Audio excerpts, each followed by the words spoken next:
আসসালামু আলাইকুম প্রিয় মোবাইল বন্ধুরা, চেনা অচেনা জানা অজানা সকল মোবাইল বন্ধুদের প্রতি জানে আন্তরিক শুভেচ্ছা ভালোবাসা। আপনাদের জন্য আমি নিয়ে আসলাম সকালবেলা একটু কাজ, আলু ভর্তা। ছেলেদের খানার আয়োজন করতেছে আলু ভর্তা। আলু ভর্তাটা আমি কীভাবে মিশ্রিত করতেছি দেখুন। হরেক রকম মশলা দিয়ে, অনেকে হয়তো জানেন ভর্তা বানাতে, কিন্তু বেশি কাজের ভর্তা নিয়মিত দেখিনি কীভাবে আমি আলু ভর্তা করতেছি। তো আলু ভর্তা আমি বানাইতেছি, ভিডিওটা আপনাদের জন্য করতেছি। কে কোথেকে দেখতেছেন জানি না, সবাই আমাকে ভালোবাসে দেখেন, আমি আপনাদেরকে ভালোবাসার জন্য আমাকে লাইক কমেন্ট শেয়ার করবেন, আপনাদেরকে লাইক কমেন্ট শেয়ার করবো, এটাই প্রত্যাশা করি। সকালবেলা শুভকামনা। এই দেখুন আমি আমার আলু ভর্তা মশলাগুলো দিচ্ছি। এখানে দিচ্ছি আপনার পেঁয়াজ ভাজা, পেঁয়াজ কুচি বাদামি কুচি, তারপরে দিচ্ছি আপনার শুকনো মরিচ ভাঙ্গা, তারপরে কিচ্ছু হলুদের গুঁড়ো, হালকা হালকা লাল মরিচের গুঁড়ো, লবণ, তেল, এগুলো মিশ্রিত করে সুস্বাদু খাবার তৈরি করতেছি। এটা আর মুসলিম না, বেশি মুসলিটা মহিলার কাজ, এটা পুরুষের কাজ না, তাই বেশি মোছামুছি করলাম না, ঠিক আছে।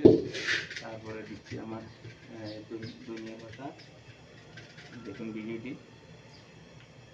দিচ্ছি আমার ধনিয়া পাতা টেস্টের জন্য, কারণ যে সিজনে যেটা এখন ধনিয়ার সিজন, তাই ধনিয়াটা দিচ্ছি, একটু ভালো হবে, টেস্টি হবে খেতে। মিশ্রিত করবো, এই যে মিশ্রিত করতেছি দেখেন।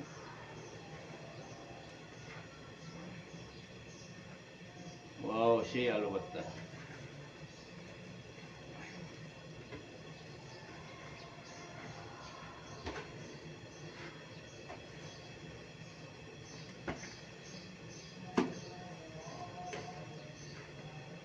এই যে আমার আলু ভর্তা বাঙ্গা হয়ে গেছে, মিশ্রিত হয়ে গেছে মশলা।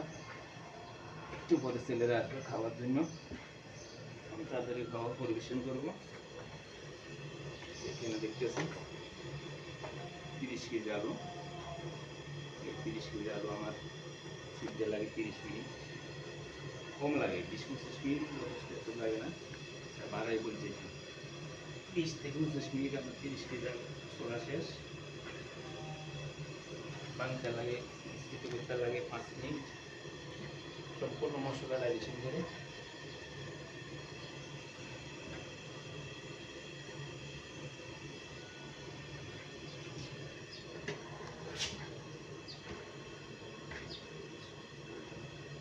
যে আমার আলু ভর্তা মিশ্রিত মশলা মিশ্রিত শেষ, আলু ভর্তা বানানো শেষ।